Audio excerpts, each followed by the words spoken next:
جی ہاں لیکن اصل میں نا مجھے آدھا کپ ہی چاہیے ہوتا ہے.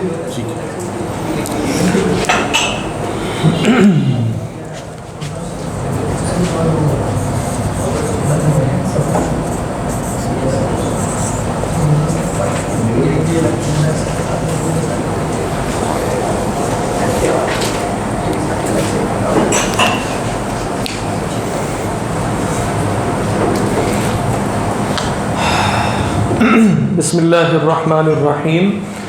رب اشرح لي صدری ويسر لي امری واحلل عقدۃ من لسانی یفقهوا قولی. اللهم الهمنا رشدنا واعذنا من شرور انفسنا. اللهم انفعنا بما علمتنا وعلمنا ما ينفعنا وزدنا علما. اللهم صل على سيدنا محمد وعلى آل سيدنا محمد وبارك وسلم آمین یا رب العالمین. حضرات تقریباً انشاءاللہ اللہ نے چاہا تو مثلاً ماضی کے بارے میں انشاءاللہ استعمال ہوتا ہے کہ نہیں، لیکن امید یہ ہے کہ ہم اقتضاء النص تقریباً مکمل کر چکے ہیں، اگرچہ کچھ مباحث اس کے رہ گئے تھے لیکن انشاءاللہ وہ ماڈیول 2 میں مکمل کریں گے. تو اس میں آخری جو مبحث رہ گیا تھا ان 20 الفاظ میں، اور یہ اس مبحث کو ہم کیا کہتے ہیں؟ دلالات الفاظ. یہ جو دلالات الفاظ کا مبحث تھا کہ قرآن مجید کے نظم کو تقسیم کیا تھا اعتباری اعتبار سے، حقیقی اعتبار سے نہیں، 20 حصوں میں. تو اللہ کے فضل اور اس کی توفیق سے ہم نے وہ 20 دیکھ لی ہیں تقریباً. اور یہ آپ کہہ سکتے ہیں کہ فقہ حنفی میں جو اصول پڑھائے جاتے ہیں اس میں اکثر حصہ، کوئی 30-40% حصہ ان الفاظ ہی کی شرح پر مبنی ہوتا ہے اصول فقہ میں. تو یہ مبحث اس لحاظ سے بہت اہم ہے کہ اس میں صرف قرآن کے الفاظ کور نہیں ہوئے، قرآن کا نظم کور نہیں ہوا، بلکہ سنت کا بھی نظم کور ہو جاتا ہے. لہذا جب اصولیین سنت کا مبحث بیان کرتے ہیں تو اب وہ الفاظ کا مبحث وہاں لے کر نہیں آتے، کیونکہ یہ مبحث آلریڈی بیان ہو چکا ہے. وہاں جو مبحث ہوتا ہے پھر وہ سنت ہے کیا، پھر سنت کی تقسیمات ہوتی ہیں، سنت کا قرآن سے تعلق کیا ہے، سنت قرآن کو منسوخ کر سکتی ہے یا نہیں کر سکتی، یا صرف بیان کرتی ہے، وغیرہ وغیرہ. یہ مباحث ہیں جو ہم انشاءاللہ سنت میں دیکھیں گے. ٹھیک ہے. اس کے بعد جو ایک ہلکی بھلکی سی بات تھی جو ابھی اسی اقتضاء نفس کے اعتبار سے ہے، بلکہ ان دلالات کے اعتبار سے ہے کہ اس میں مراتب کیا ہیں، وہ ہم مثالوں میں دیکھ چکے ہیں. مثالیں میں نہیں دوں گا، میں صرف بتا دیتا ہوں کہ جو عبارت نص ہے وہ مقدم ہوتی ہے اشارہ نص پر. یعنی عبارت النص پہلے تھی نا، تو وہ مقدم رکھی جاتی ہے کس پر؟ اشارت النص پر. یعنی مثال کے طور پہ وَعَلَى الْمَوْلُودِ لَهُ رِزْقُهُنَّ، یہ عبارت النص کس موضوع پر تھی؟ کہ بھئی جو باپ ہے اس کے ذمہ نام نفقہ ہوگا. اور مولود لہو میں اشارے بھی بہت سے پیدا ہو گئے تھے نا. وہ اشارے کیا تھے؟ ان میں سے ایک یہ کہ بھئی گویا باپ سے قصاص نہیں لیا جائے گا، باپ کو چوری کرے، کیونکہ اس کے اندر ایک شبہ کس کا ہے؟ ملکیت کا. وَعَلَى الْمَوْلُودِ لَهُ، نسب کس کو ثابت ہوگا؟ نسب بھی باپ کے لیے ثابت ہوگا.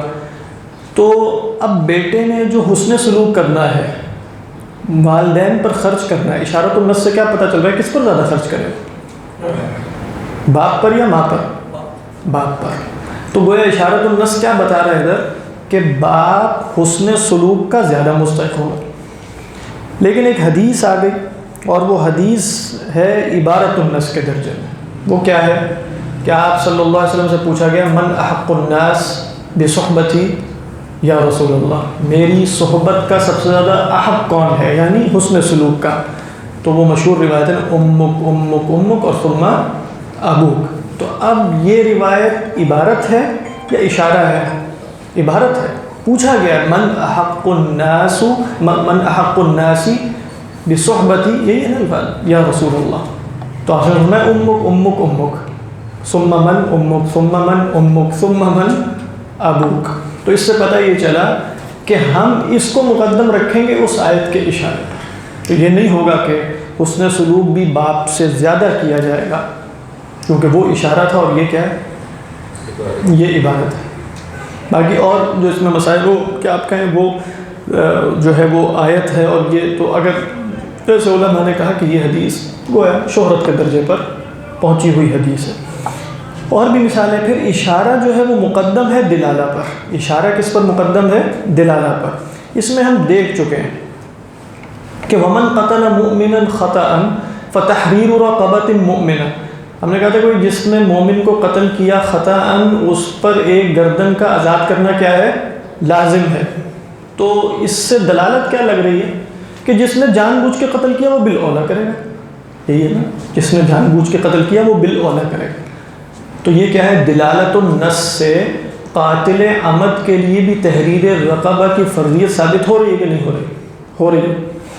لیکن اس پر مقدم رکھا جائے گا، کس کو؟ دلالت النص پر مقدم رکھا جائے گا اشارت النص کو. وہ کیسے؟ مثلا کہ وَمَن يَقْتُلْ مُؤْمِنًا مُتَعَمِّدًا فَجَزَاؤُهُ جَهَنَّمُ. اس میں اشارہ یہ تھا کہ اس کی حقیقی سزا تو وہ ہے، دنیا میں نہیں ہے. اس کے اوپر اشارت النص سے اخذ ہوا تھا نا. تو ہم اس اشارے کو مقدم کرتے ہوئے یہ کہیں گے کہ وہاں دلالت النص سے جو بات ثابت ہو رہی ہے وہ ہم نہیں قبول کر رہے، لِأَنَّنَا نُقَدِّمُ الْإِشَارَةَ عَلَى الدلالتی. بات واضح ہے. اسی طریقے پر ایک آخری بات بھی دیکھ لیں قبل اس کے کہ ہم مفہوم مخالفت پہ چلے جائیں. وہ یہ ہے کہ عبارت نص مقدم ہوگی اقتضائے نص پر. اقتضائے نص کیا تھی؟ جو ابھی ہم نے آخر میں دیکھی کہ کلام میں کچھ لزوم ثابت ہوتا ہے نا، اس کلام کو عقلاً یا شرعاً صحیح ماننے کے لیے تھا ایسا. تو اب آپ دیکھیں جیسے آیا حدیث میں رفع عن امتی الخطا، رفع عن امتی الخطا. تو اس یہاں ہم نے کیا مانا؟ یعنی جو اقتضاء النص کے اصول کے تحت ہم نے یہاں کہا کہ اسم اٹھا لیا گیا. رفع عن امتی، خطا سے مراد کیا؟ اسم. اچھا، پھر یہ جو ہمیں اقتضاء سے معلوم یہ ہو رہا ہے کہ گویا اگر کوئی کام غلطی سے ہو جائے تو اس پر کوئی کفارہ یا سزا تو ہونی نہیں چاہیے، کیونکہ اللہ کے رسول صلی اللہ علیہ وسلم نے کیا فرمایا؟ رفع عن امتی الخطا. تو جو بھی امت میں ہوگا اور کام خطا سے کرے گا تو اس پر کوئی مسئلہ نہیں. لیکن قرآن میں کیا پتہ چلا؟ وَمَن قَتَلَ مُؤْمِنًا خَطَأً فَتَحْرِيرُ رَقَبَةٍ وَدِيَةٌ مُسَلَّمَةٌ إِلَىٰ أَهْلِهِ. تو اس کو کیا کرنا پڑے گا؟ تحریر رقبہ بھی کرنا پڑے گا، دیت بھی دینی پڑے گی اگرچہ اس نے غلطی سے کیا. تو یہاں عبارت النص ہے، وَمَن قَتَلَهُ مِنْكُمْ یا وَمَن قَتَلَ مُؤْمِنًا خَطَأً عبارت النص ہے. تو ہم اس کو مقدم کس پر رکھیں گے؟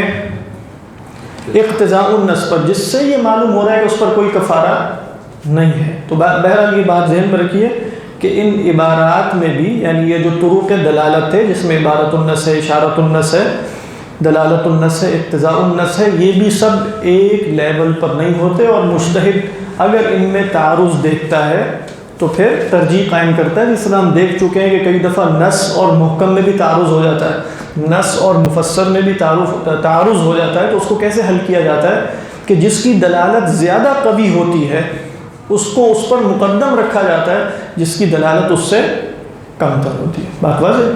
تو یہاں اب ہم انشاءاللہ اللہ کی توفیق سے یہ مبحث کلوز ہو گیا. جو 20 الفاظ کا تھا وہ ہم نے بہت اختصار کے ساتھ اور اخلال کے ساتھ، یعنی بہت سی چیزوں میں خلل ہے، اس کے ساتھ ہم نے مکمل کر لیا. اب اس کے بعد جو احناف ٹاپک بیان کرتے ہیں نا، اس کا عنوان ہوتا ہے مسالک فاسدہ. مسالک فاسدہ کا مطلب ہے کہ ہمارے ہاں معنی تک پہنچنے کے یہی طریق تھے جو ہم نے بتا دیے. اس کے سوا جو طریقہ ہے وہ مسلک فاسد ہے ہمارے ہاں، اس سے معنی ثابت نہیں ہوتا. ٹھیک ہے. اس میں جو سب سے پہلا مسلک فاسد ہے وہ کیا ہے؟ وہ مفہوم مخالفت ہے. احناف کیا کہتے ہیں؟ مفہوم مخالفت سے ہمارے ہاں حکم شرعی ثابت نہیں ہوتا، شوافع کہتے ہوتا ہے. تو شوافع کے ہاں یہ مسلک فاسد نہیں ہے، شوافع کے ہاں یہ مسلک معتبر ہے للوصول الی الحکم الشرعی. احناف کے ہاں یہ مسلک معتبر نہیں ہے للوصول الی حکم شرعی. بات واضح؟ یہاں تک بات سمجھ میں آ رہی؟ اب ہم مختصراً انشاءاللہ یہ دیکھیں گے کہ مفہوم مخالفت ہوتا کیا ہے. یعنی صرف یہ نہیں کہ ہم یہ ترجیحات قائم کریں گے کہ وہ صحیح کہہ رہے ہیں، لیکن ہمیں پتہ ہونا چاہیے نا مفہوم مخالفت چیز کیا ہے. دیکھیں وہ کہتے ہیں کہ کلام جو ہوتا ہے نا، کلام وہ یا دلالت کرتا ہے اپنے منطوق سے یا مفہوم سے، یا منطوق یا مفہوم، یہ دو ہے. یعنی کلام، یعنی یہ کلام ہے، اس کی دلالت کیا ہوگی؟ یا منطوق سے یا مفہوم سے؟ اب آپ دیکھ رہے ہیں مفہوم، آپ کہیں گے کہ مندوب بھی تو مفہوم ہوتا ہے. اب یہاں بالکل الگ اصطلاح ہے اصولیین کی. علم الکلام میں آپ کہیں گے مفہوم، وہ کچھ اور معنی میں استعمال ہو رہا ہے. لغت میں آپ بولیں گے مفہوم، تو جو ہم باقی صحیح طریقے پر دلالت کے ساتھ پہنچیں وہ بھی مفہوم ہے کہ نہیں؟ مفہوم تو ہے، فہم میں تو آ جاتا ہے. لیکن یہاں مفہوم سے مراد کیا ہے؟ جو کلام کا محل نطق نہ ہو. ابھی مثال دیتے ہیں جیسے دیکھیں، مثال کے طور پہ اللہ نے کہا کہ تحریر رقبۃ مؤمنہ، کہ بھئی فلاں کام کیا تو اس کا کفارہ کیا ہوگا؟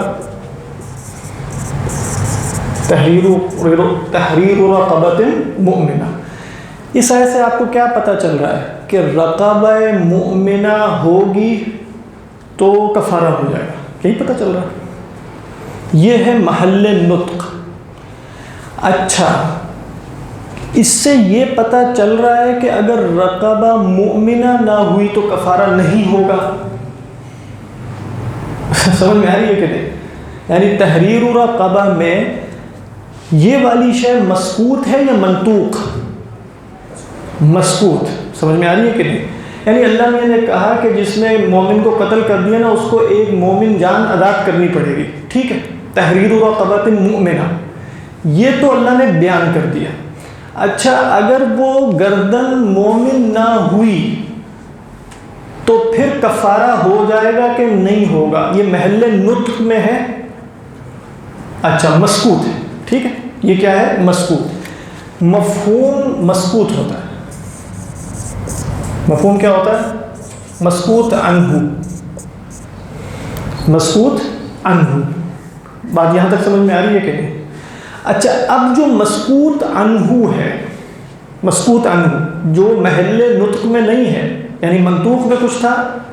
ایک اور مثال دیں، فلا تقل لہما اف. لا تقل لہما اف. ٹھیک ہے، اس آیت کا منطوق کیا ہے؟ کیا بول رہی ہے آیت؟ اف نہ کہو. کیا یہ آیت یہ کہہ رہی ہے کہ مارو نہ؟ یہ کیا ہے پھر؟ مارو نہ. یہ مسکوت ہے کہ منطوق؟ مسکوت. یہ بھی مسکوت. سمجھ میں آ رہی ہے کہ نہیں بات؟ اچھا، اب اگر آپ محل نطق کا حکم مسکوت کے لیے بھی ثابت کرتے ہیں، یعنی اگر آپ کہیں جو نطق میں حکم ہے کہ نہ کہو، یہی یعنی لا تقل، لا ناہیہ کا جو حکم ہے، یہ مسکوت عنہ کے لیے بھی ثابت کر دیں، تو اس کو کیا کہتے ہیں؟ مفہوم موافقت. یعنی اگر آپ یہی محل نطق میں جو حکم ہے وہ مسکوت عنہ کے لیے بھی ثابت کریں، ٹھیک ہے، دلالت النص کے طریقے پر، قیاس جلی کے طریقے پر، تو اس کو کیا کہا جاتا ہے؟ مفہوم موافقت. تو آپ دیکھ رہے ہیں کہ خود بخود مفہوم کی دو جو ہے وہ ہو گئی تقسیمات. یہاں تک بات سمجھ میں آ گئی؟ اور اگر آیت میں یعنی منطوق میں کوئی قید موجود ہے اور مسکوت عنہ میں اگر وہ قید نہ ہو، سمجھ میں آ رہی ہے؟ مفہوم موافقت میں کیا تھا کہ مسکوت عنہ میں وہ حکم جس علت کی بنیاد پر دیا گیا تھا، وہ علت بالاولیٰ پائی جاتی تھی کہ نہیں پائی جاتی تھی؟ کس میں بھلا؟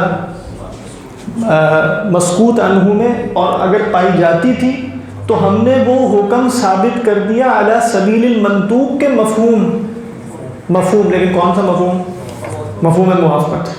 سمجھ میں آ رہی ہے یہاں تک بات؟ اچھا، اب اگر منطوق میں جو حکم ہے، منطوق میں جو حکم ہے وہ مقید بالقید ہے. وہ کیا ہے؟ مقید بالقید. کوئی قید لگی ہوئی نا، تحریر رقبۃ کے بعد ایک قید آ گئی. وہ قید کچھ بھی ہو سکتا ہے، وہ وصف بھی ہو سکتا ہے، وہ شرط بھی ہو سکتی ہے، وہ لقب بھی ہو سکتا ہے، کچھ بھی. وہ مفہوم کی اقسام ہے. ابھی وہ ہمارے پیش نظر اس وقت نہیں ہے. سمجھ میں آ رہی ہے؟ تو اگر وہ قید ہٹ جائے تو مسکوت کے لیے منطوق کے حکم کا نقیض ثابت کر دیا جائے. مفہوم موافقت میں ہم نے کیا کیا تھا؟ وہی حکم ثابت کیا تھا، اس کی نقیض ثابت کی تھی، وہی حکم ثابت کیا تھا. تو اگر مسکوت عنہ میں منطوق کے حکم کا نقیض ثابت کر دیا جائے تو اس کو کیا کہتے ہیں؟ مفہوم مخالفت. یہ ہے مفہوم مخالفت. سمجھ میں آ رہی ہے کہ نہیں؟ بات واضح ہے میں بہت سا کہ کوئی حرج ہے. مثال کے طور پر اللہ کے نہیں یہی مثال ابھی ایک اور مثال دیتے ہیں. اللہ کے رسول صلی اللہ علیہ وسلم نے فرمایا کہ فی الابل الصائمۃ زکات، یعنی فی الابل الصائمۃ زکات.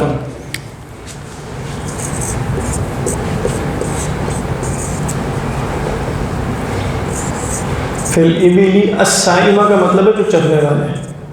ٹھیک ہے، یہ منطوق کیا ہے؟ فی الابل الصائمۃ زکات، جو چرنے والے اونٹ ہیں ان میں زکات ہے. اس کا مفہوم کیا ہے؟ یعنی یہ تو اس کا منطوق ہے، اس کا مفہوم کیا ہے؟ یعنی آپ نے کہا یہاں قید کہاں ہے؟ قید کی طرف صائمہ. آپ نے کہا کہ ہم کہتے ہیں اس کی نقیض ہے مثلا المعلوفہ میں سے. المعلوفہ کا مطلب ہے جس کو علف یعنی چارہ ڈالا جاتا ہو. تو صائمہ کا مطلب ہے وہ خود آپ چھوڑ دیتے ہیں، صحرا میں جاتا ہے، چر لیتا ہے، تو اس میں تو زکوٰۃ ہے. لیکن معلوفہ جو اس کا نقیض ہے تو اس کے لیے حکم اس کے نقیض کا ہوگا. یہ کیا ہوگا؟ مفہوم مخالفت. اگر آپ کہیں گے ہاں معلوفہ میں زکوٰۃ ہے تو یہ کیا ہے؟ مفہوم ہے. کیا ہے یہ؟ مفہوم ہے سوری موافق نہیں، مخالفت نہیں. زکوٰۃ نہیں ہے اس میں. کہا ہے زکوٰۃ ہے، معلوفہ میں زکوٰۃ نہیں ہے. مفہوم مخالفت کب ہوگا؟ جب آپ کہیں گے کہ اس میں زکوٰۃ نہیں ہے.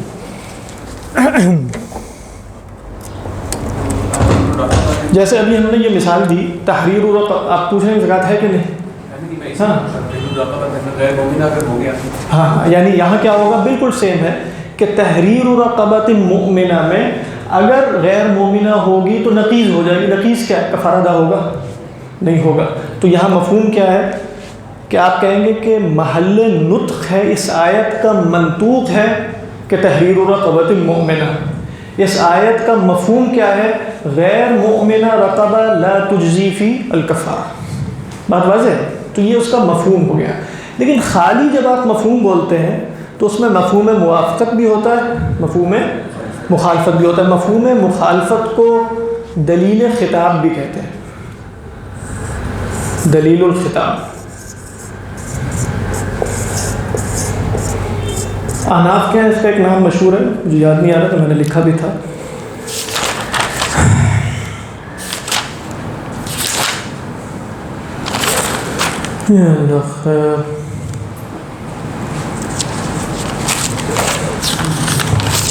خیر وہ بھی آ جائے گا. یہاں تک بات سمجھ میں آ گئی؟ کوئی مسئلہ؟ نقیض اپوزٹ یعنی ضد. یہاں نقیض سے مراد منطق والی نقیض نہیں ہے بلکہ محض ضد. تو اب آپ کیا کہیں گے کہ الکلام، بغور سے سنیے گا، الکلام اما ان يدل بمنطوقه او بمفهومه. کلام یا اپنے مدلول پر منطوق سے دلالت کرے گا یا مفہوم سے کرے گا. والمفہوم اما ان يكون مفہوما موافقا و اما ان يكون مفہوما مخالفا. مفہوم مخالف موافق تب ہوگا جب حکم منطوق کو مسکوت عنہ کے لیے بھی ثابت کر دیا جائے. تو وہ کیا ہوگا؟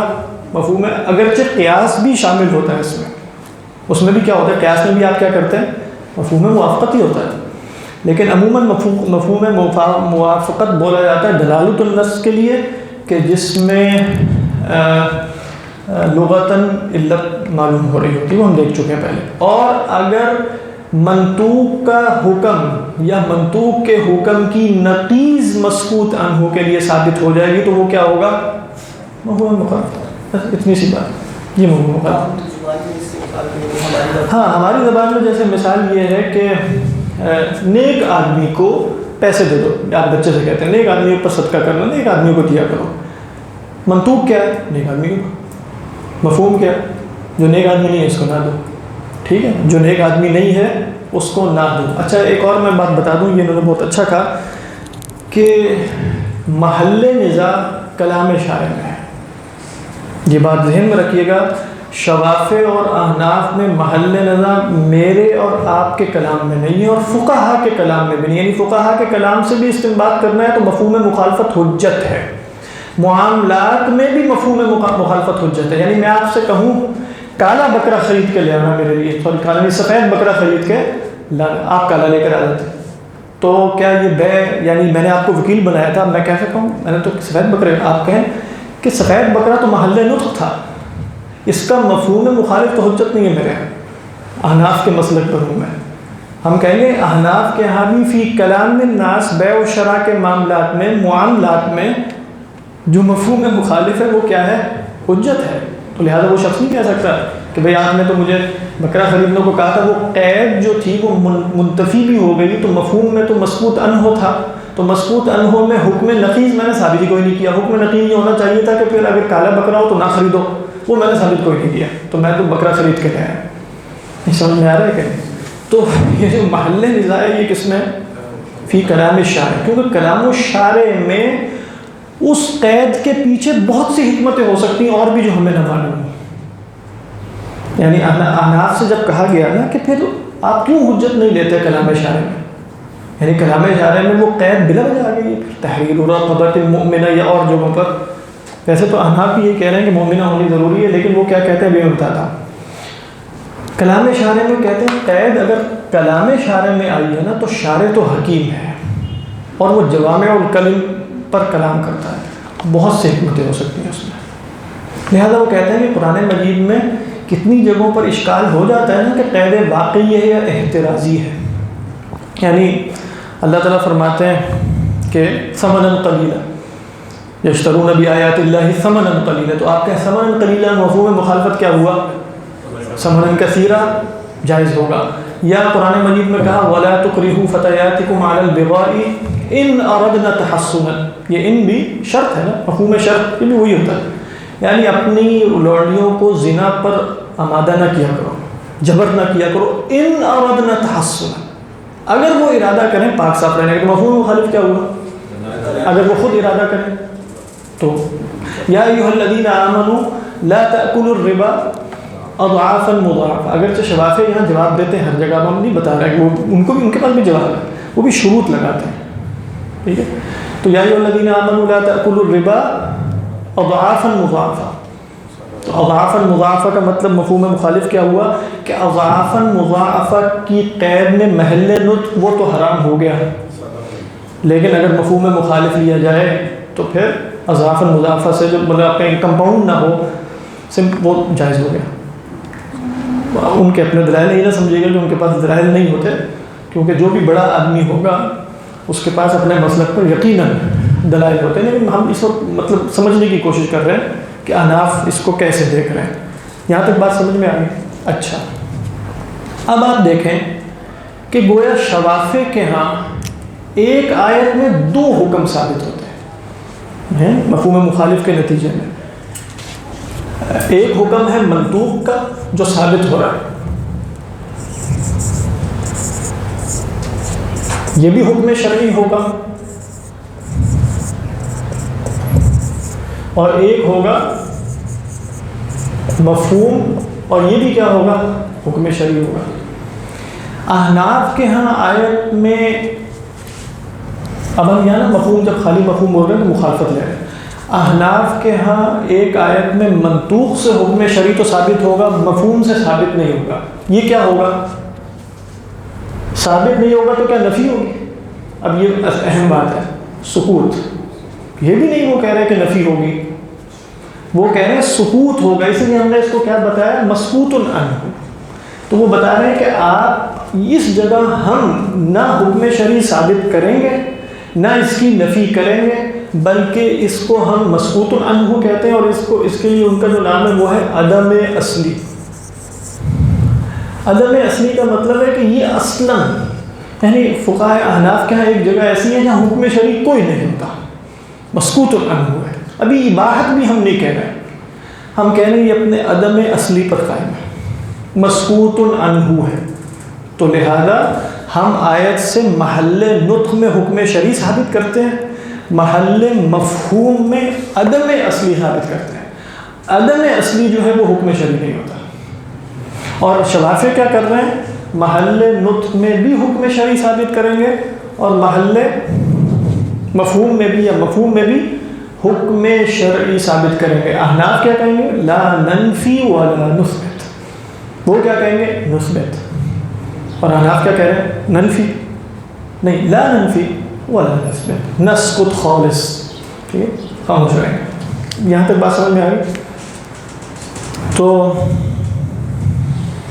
اس کو کیا کہتے ہیں؟ مفہوم مخالفت. مثلا احناف کی دلیل کہ مفہوم مخالفت حجت نہیں ہے، مثلا کہتے ہیں کہ مفہوم موافقت پہ سوال اچھا نہیں ہوتا. یعنی آپ کہیں والدین کو اف نہیں کہنا، تو آپ کوئی آگے سے پوچھے اچھا مار دوں ان کو، سوال ٹھیک ہے نہیں سوال. کہتے ہیں محل نطق میں سوال درست نہیں ہوتا، لیکن کیا محل مفہوم میں سوال درست ہوتا ہے کہ نہیں ہوتا؟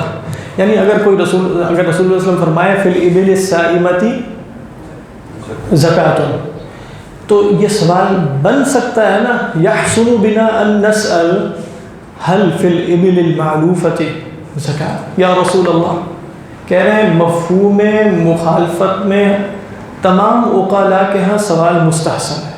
سوال مستحسن ہونے کا مطلب یہ ہوا کہ وہ حکم مسکوت عنہ ہے، اس لیے تو آپ سوال کرتے ہیں. اگر وہ حکم مفہوم سے سمجھ میں آ رہا ہے تو پھر آپ کو سوال نہیں کرنا چاہیے. شوافی کے جواب ہے ان کے پاس، وہ کہتے ہیں کہ اصل میں فی محل النطق دلیل قطعی ہے، فی محل المفہوم مفہوم ہمیشہ ضمنی ہوتا ہے، مفہوم ضمنی ہے. لہذا یہ ذہن میں رکھیں شوافی کے ہاں بھی النطق المنطوق یکون مقدما علی المفہوم، اور وہ کہتے ہیں اضعف المنطوق یکون مقدما علی اقوى المفہوم. منطوق ہمیشہ مفہوم سے، مفہوم مخالفت کی بات ہو رہی ہے، مفہوم موافقت کی نہیں. مفہوم موافقت کئی دفعہ زیادہ اقویٰ بھی ہو سکتا ہے. خیر، ابھی میں کیا بتانا چاہ رہا تھا؟ اس سے پہلے ایک بات بتا رہا تھا جی کہ ہاں کہ یحسن بنا ان نسأل، ہمارے لیے روا ہوتا ہے مفہوم مخالفت میں کہ ہم پوچھیں. تو وہ کہتے ہیں چونکہ دلیلیں ضمنی ہوتی ہے اور احتمال ہوتا ہے لہذا پوچھتے ہیں. یعنی انہوں نے بھی اپنے جوابات ان کے پاس بھی موجود ہیں اور بھی ان کے بھی بڑے دلائل. مثال کے طور پر مشہور دلیل ہے اور واقعی اس کا جواب بھی بڑا مشکل سے بنتا ہے. وہ دلیل یہ ہے کہ جب اللہ تعالیٰ نے فرمایا نا کہ یا ایھا الذین آمنوا، کیا فرمایا؟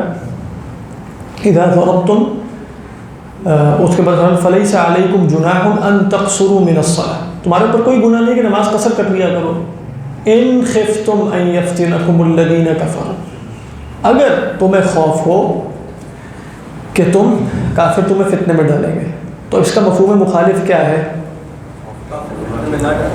تو قسم نہیں کریں گے. ویسے تو بظاہر دلیل احناف کے حق میں لگ رہی ہے، لیکن اس کے پیچھے ایک صحیح روایت ہے. ابو یعلا ایک تابعی تھے، وہ سیدنا عمر کے پاس آئے اور کہنے لگے کہ اللہ تعالیٰ نے تو کہا ان خفتم ان یفتنکم الذین کفروا، تو ہم تو بغیر اس کے بھی کرتے ہیں. حضرت عمر فرماتے ہیں تعجبت مما تعجبت یا ابا یعلا، مجھے بھی اس سے پہ تعجب ہوا تھا جس پہ آپ کو تعجب ہو رہا ہے. تو میں نے رسول اللہ صلی اللہ علیہ وسلم سے پوچھا کہ اللہ کے رسول صلی اللہ علیہ وسلم ہم کیوں پھر؟ تو آپ نے فرمایا یہ اللہ کا صدقہ ہے، ہذہ صدقۃ من اللہ. اب اس میں دلیل شوافی کی کیا ہوئی کہ ابو یعلا اور حضرت عمر کو دونوں کو تعجب کس بنیاد پہ ہوا ہے؟ اس لیے کہ ہم یاخذون بالمفہوم المخالف، کیونکہ وہ مفہوم مخالف کو حجت سمجھ رہے ہیں تو تعجب ہوگا نا کہ اللہ تعالیٰ فرما رہا ہے ان خفتم ان یفتنکم الذین کفروا، اور ہم بغیر خوف کی حالت میں بھی قصر کرتے ہیں. تو تعجب اسی بات پر ہوا کہ جب خوف کی قید لگائی گئی تھی تو خوف کی قید منتفی ہو جانے کے بعد حکم بھی منتفی ہو جانا چاہیے. یہی مفہوم مخالف. سمجھ میں آ رہی؟ تو یہ شوافی کی دلیل.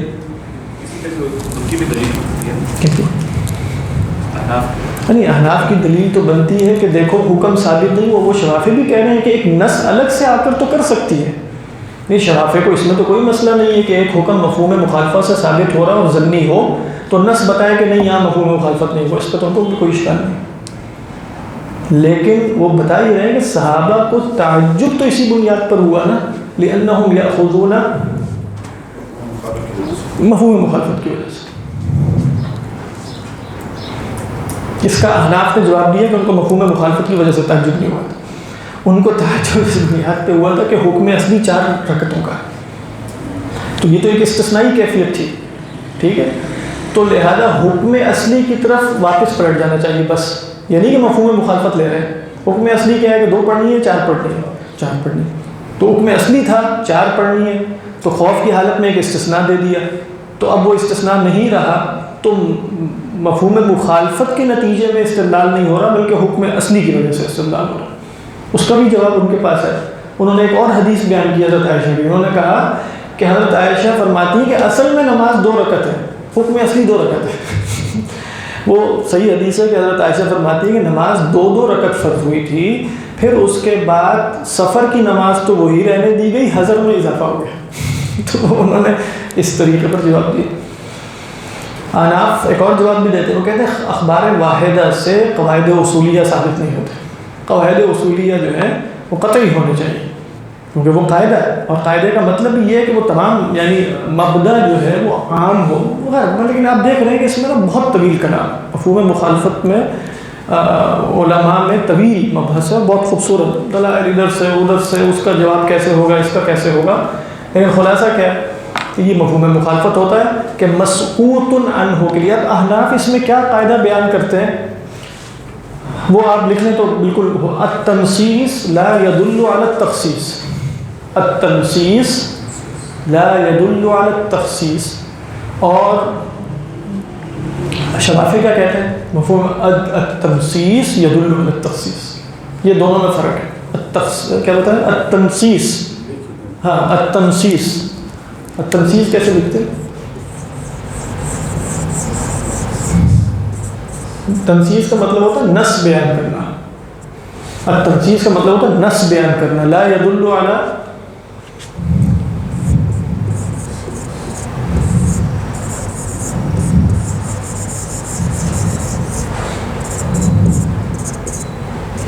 التنصیص لا يدل على التخصیص، کیا مطلب ہوا؟ کسی قید کو نصاً بیان کر دینا، یعنی آگے وہ قید تحریر رقبۃ مؤمنہ اور فلاں، اس کا مطلب یہ نہیں ہے کہ حکم اس قید کے ساتھ مخصوص ہے۔ یہی ہے نا مفہوم مخالفت والے کیا کہہ رہے ہیں، قید آنے کا مطلب کیا ہوا کہ حکم اس قید کے ساتھ مخصوص ہے، تو جب اس قید کے ساتھ مخصوص ہے، جب وہ قید نہیں رہے گی تو نقیص کا حکم ثابت ہو جائے گا کہ نہیں ہو جائے گا۔ اور احناف کیا کہہ رہے ہیں، التنصیص لا يدل على التخصیص۔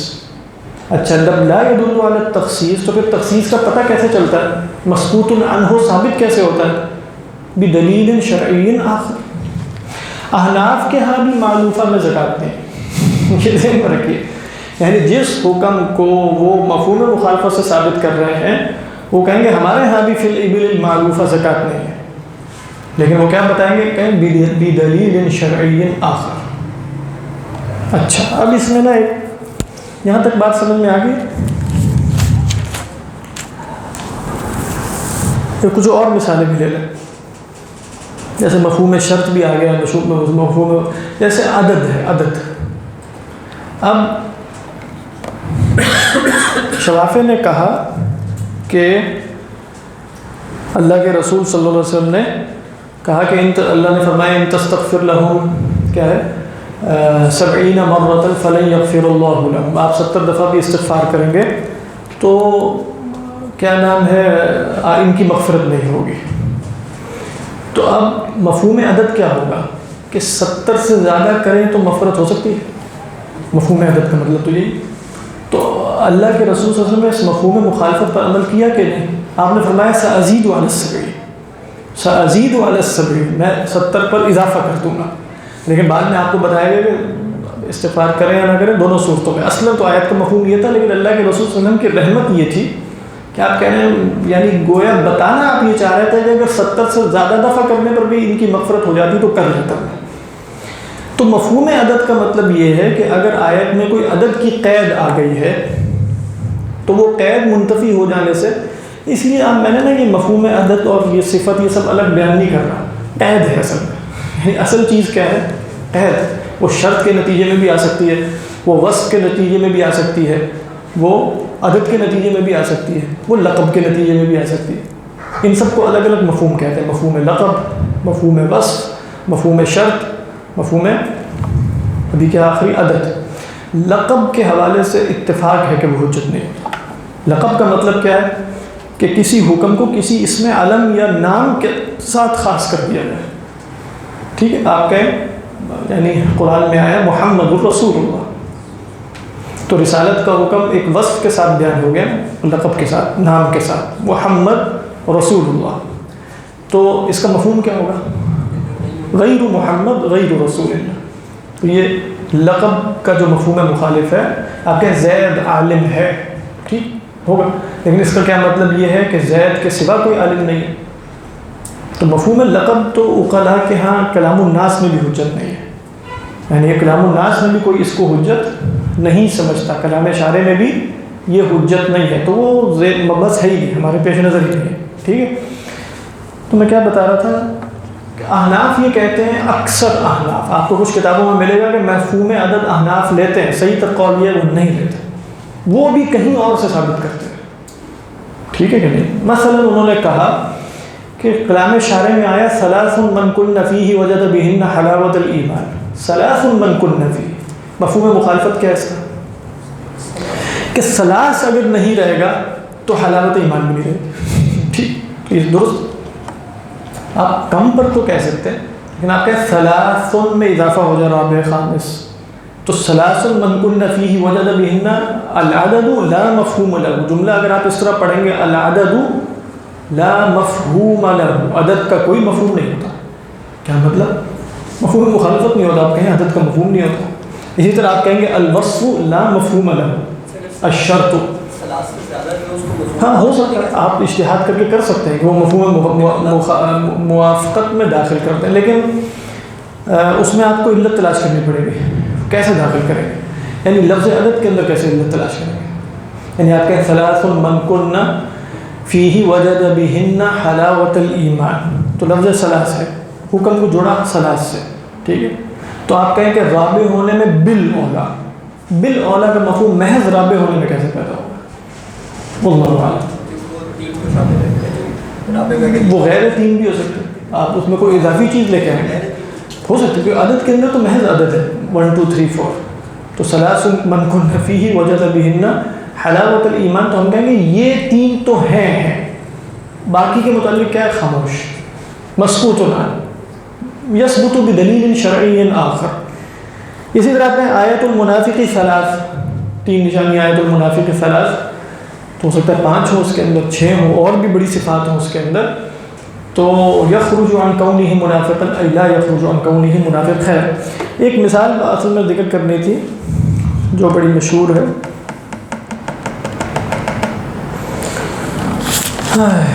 کیا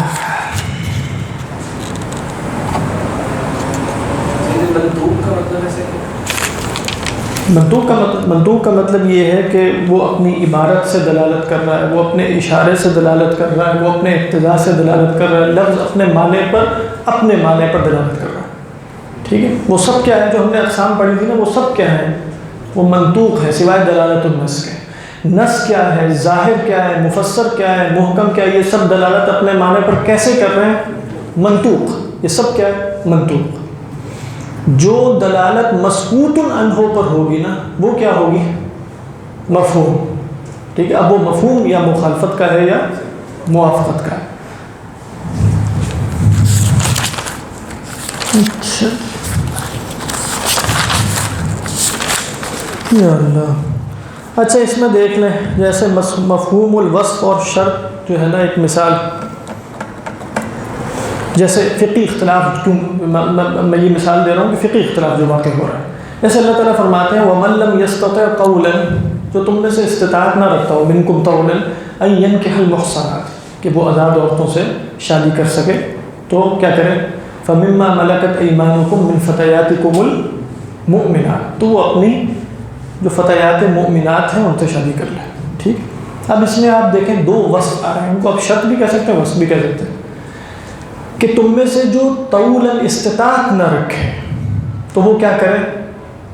آزاد عورت کی بجائے کس سے شادی کر لے؟ مومنہ، اچھا غلام عورت سے کر لے، لیکن غلام عورت میں ایک اور قید آ گئی من فتياتكم المؤمنات. دو قیدیں کیسے ہیں کہ غلام عورت سے شادی کرنا کب ہوگا؟ جب استطاعت ہے. اور کس غلام عورت سے شادی کی جائے گی؟ مومنہ. یہ اس آیت کا محل نطق ہے کہ تم میں سے جو استطاعت نہ رکھتا ہو وہ یہ کام کرے. اب اس کا مفہوم کیا ہے؟ تم میں سے جو استطاعت رکھتا ہے وہ شادی کر سکتا ہے اما سے؟ یہ مفہوم مخالفت ہے نا، نہیں کر سکتا. اور کیا وہ اگر استطاعت نہیں بھی رکھتا تو اما غیر مومنہ سے شادی کر سکتا ہے؟ مفہوم مخالفت کیا ہوگا؟ کیونکہ اللہ تعالیٰ نے فرمایا من فتياتكم المؤمنات. ٹھیک. تو یہاں امام شافعی علیہ الرحمہ کی رائے بناء علی المفہوم المخالف کیا ہے کہ اگر وہ استطاعت رکھتا ہے تو اس کے لیے غلام عورت سے شادی کرنا جائز نہیں ہے، اور اگر وہ استطاعت نہیں رکھتا تو تب بھی کتابیہ اما سے شادی کرنا جائز نہیں ہے، کیونکہ اللہ تعالیٰ نے کیا بتایا من فتياتكم المؤمنات. اور یہ دونوں حکم کس بنیاد پر برآمد ہوئے؟ مفہوم مخالفت کی بنیاد پر. احناف کے ہاں چونکہ مفہوم مخالفت حجت نہیں ہے اور یہ مسکوت عنہ ہے، کہتے ہیں ہمیں کوئی اور دلیل شرعی بھی نہیں ملی، عدم اصلی پر رہے گا. اور عدم اصلی اصلاً اباحت ہے، یعنی اگر وہ استطاعت رکھتا ہے تب بھی اما سے کر سکتا ہے. اور کافی اختلاف ہے آپ دیکھ رہے ہیں مفہوم مخالفت کی وجہ سے، کیونکہ بظاہر آپ دیکھیں تو مفہوم مخالفت متبادر الی الذہن ہوتا ہے. میرے اور آپ کے بھی ذہن کے قریب یہی محسوس ہوگا کہ اگر اللہ یہ کہہ رہے ہیں وَمَن لَّمْ يَسْتَطِعْ طَوْلًا مِنْكُمْ طَوْلًا، استطاعت نہیں ہے تب یہ کرے گا نا، تو وہ کہہ رہے ہیں نہیں، یہ تو اللہ نے بتا دیا. لیکن وہ جو دوسرا حکم ہے نا وہ محل نطق میں نہیں ہے نا، تو محل نطق میں نہیں تو مسکوت عنہ. مسکوت عنہ ہے تو کہیں اور سے دلیل شرعی چاہیے ہوگی اس کی حلت کے لیے نہیں، عدم اصلی حرمت کے لیے. وہ دلیل شرعی ہمیں اور کہیں سے مثلا نہیں ملی. تو یہ جیسے ایک مثال ہے جس کی بنیاد پہ شریعت میں بھی. اب جیسے شوافع نے ایک اور دلیل اختیار کی،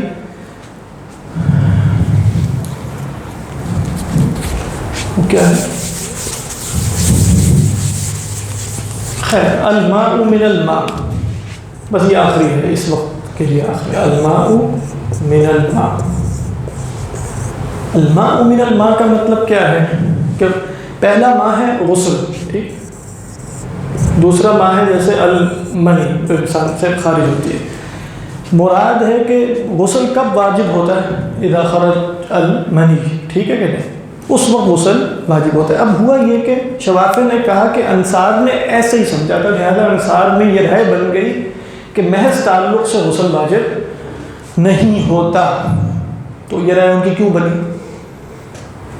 اور یہ بعد میں بھی بعض کو کہا کی رہی ہے، لیکن یہ مطلب صحیح قول اس کے برعکس ہے، ٹھیک ہے، صحیح قول اس کے برعکس ہے جس پر فقہا ہے. لیکن وہ دلیل کیا پکڑے امام شافعی کی؟ شواب انصار کی ابتدائی رائے ایسا عمل وہ کیوں کرتے رہے؟ انہوں نے مفہوم مخالفت سے استدلال کیا. کیا مفہوم مخالفت ہے؟ الماء من الماء، ٹھیک ہے، اذا لم يكن هذا الماء فلا يجب هذا الماء. یہی ہوگا نا، اگر یہ ماء نہیں ہے تو یہ بھی نہیں، مفہوم مخالفت ہوا. انتفاع سے حکم بھی منتفی ہو گیا، ٹھیک ہے. حالانکہ ویسے کیا ہے، اذا التقى الختان تو وجب الغسل، ٹھیک ہے. احناف نے کیا جواب دیا اس کا؟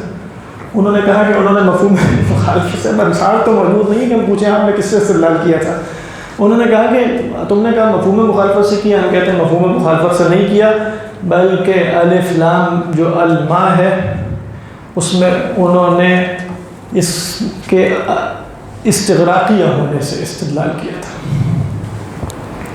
یعنی الف لام میں استغراق، یعنی ہر غسل یعنی غسل واجب، یعنی الماء سے مراد غسل واجب، تمام غسل واجب معصور ہے اس کے اندر من الماء.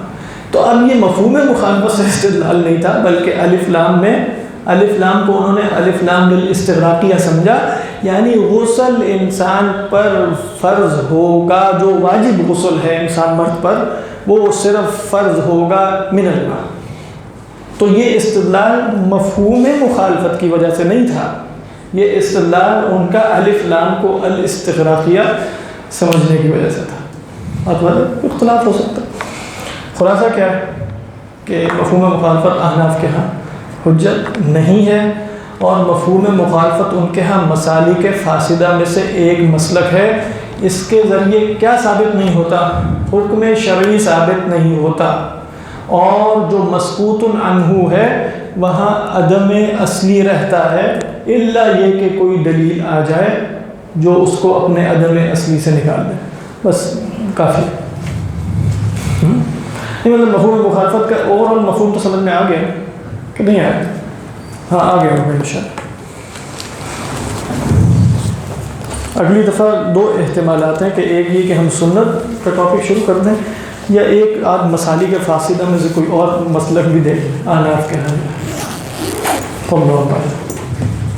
یہ مفہوم مخالفت میں بس اتنا ہی دیکھیں گے، جو دیکھنا تھا وہ دیکھ لیا۔ اقسام وغیرہ میں بیان نہیں کر رہا، وہ آپ کو خود بخود اگر آپ کو مفہوم سمجھ میں آ گیا نا تو آپ کو اقسام خود سمجھ میں آ جائیں گی۔ وہ قید کبھی صفت کے ذریعے ہوتی ہے، کبھی شرط کے ذریعے ہوتی ہے، ٹھیک ہے، کبھی عدد کے ذریعے ہوتی ہے، کبھی لقب کے ذریعے، وہ سب کی سب کیا ہوتی ہیں؟ قید۔ حکم شرعی میں ایک قید ہوتی ہے۔ اچھا